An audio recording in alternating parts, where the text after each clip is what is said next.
But it's fascinating because it's like the vampires all out themselves. Like now everybody knows who the system is.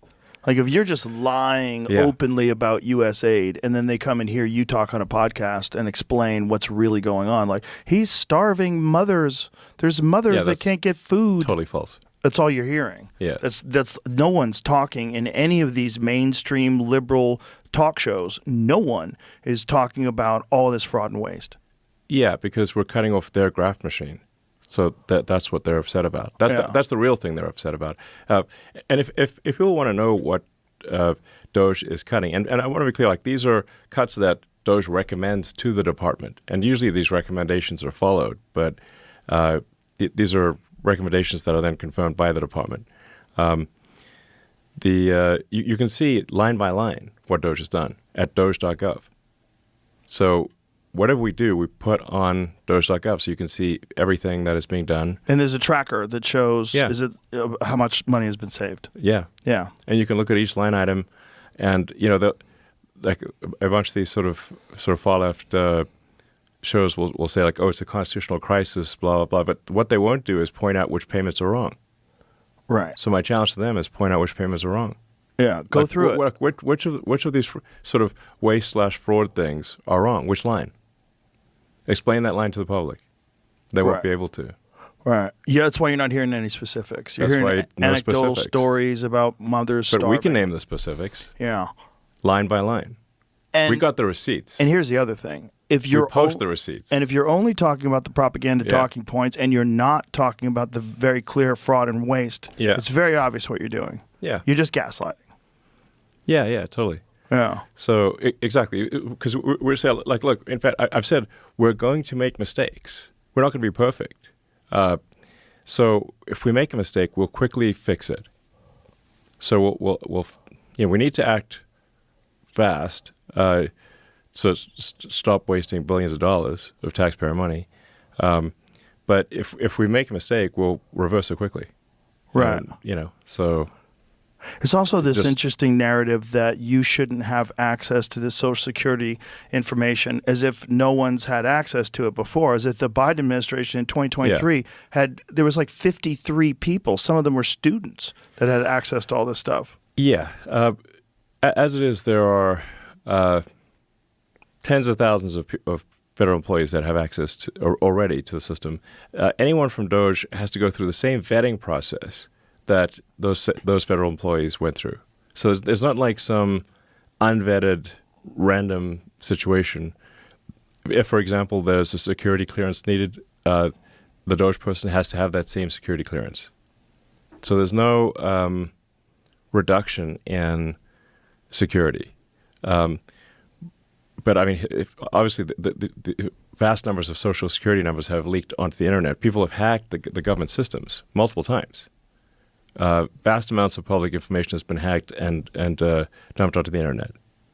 So, I mean, there's a guy at the IRS that leaked 500,000 tax returns just a few years ago. On purpose? Yeah. For what reason? For political. He wanted to. I think he was trying to get at Trump and maybe me and a few others. But he stole like 500,000 tax returns. Yeah, like not a few, like it's a lot of tax returns. Jesus Christ. Yeah. Oh, I remember that story. You can just read about it online. It's a real thing. So these are the narratives. That's the narrative that you shouldn't have access to Social Security. The other narrative is that starving people are going to die and women aren't going to be pregnant and not have nutrients for their babies, and that's all you're hearing. And well, that's the only thing they can say, but they can't point to the line item, right? And so they can't say like, well, this is the thing where, the nutrients for pregnant mothers were stopped. They can't point to that because we didn't. Right, is a lie. What's fascinating to me is how much the mainstream media is in line with the very specific talking points, and how little you'll have Fox News. You essentially have Fox News on television. It's like the only one that is pointing out the ridiculous fraud and waste. And I know you saw the Jeff Bezos thing in the Washington Post. They're going to stop all the wacky editorials and limit that stuff to, I think it was wealth and personal freedom or something along those lines. Yeah. Yeah. So, I think there's kind of, I think it makes sense because he's just talking about the things, not the sort of, he's just talking about the opinions. Opinion pieces. The opinion pieces, yeah. Yeah. So the regular journalism stays the same. So. Well, it's a detriment to their business. I mean, you're seeing over and over again people that they don't want to hear all this shit from these people anymore. It's like you're saying it's almost like you're caught in an outdated version of the virus, and everybody else already has the immunity to that virus. Like this is, like you need a new mind virus. The one that you're pushing, it's like it doesn't work anymore. It's too crazy. Yeah, it's the whole thing's very crazy. The media is incredibly partisan. I mean, they're not. Almost all the media is, left shifted. Yeah. So it's kind of weird if you talk to somebody who gets all their information from like what I call legacy media. They're living in a different world. Yeah. Than if they say are listening to your podcast or getting news from X or just. If it's kind of wild. Like it is very wild. Like you talked, it's like they're living in an alternate reality. Oh, there's a lot of people that I talk to that I have to go, where did you hear that? Yeah, yeah. But I mean, like the Associated Press, which I call Associated Propaganda, the AP.